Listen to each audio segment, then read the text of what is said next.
సోదరీ సోదరులారా, లోకంలో 2 విధాలైన జ్ఞానం ఉన్నది.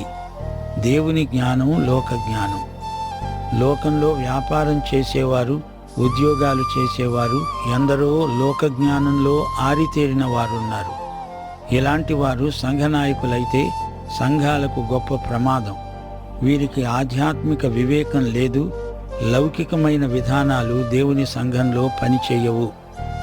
దేవుడు నిర్ణయించిన విధానం దేవుడే మార్చాలి, కానీ మనం అందులో మార్పులు చేర్పులు చేయకూడదు.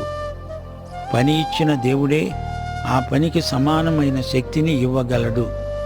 దేవుని ప్రేమను మనం సందేహించగలమా?